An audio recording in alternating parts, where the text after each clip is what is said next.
السلام عليكم ورحمة الله وبركاته، مشاهدينا الكرام الأعزاء داخل اليمن وخارجه.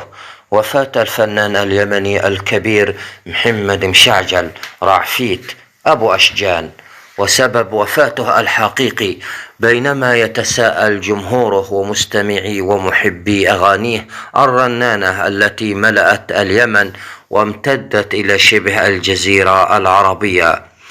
وتوفي الفنان محمد مشعجل رعفيت إثر وعكة صحية مفاجئة، وهي سكتة قلبية نقل على إثرها إلى مستشفى الغيضة المركزي في محافظة المهرة، حيث تدهورت حالته وفارق الحياة بعد يومين وفقا لتقارير إعلامية يمنية.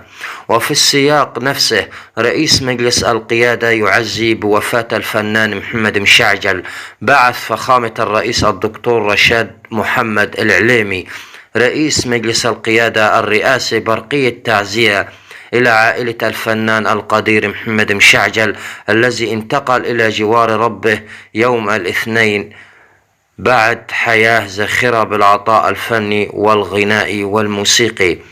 رحم الله الفنان اليمني الكبير محمد مشعجل، وأسكنه فسيح جناته، وألهم أهله وزويه ومحبيه الصبر والسلوان.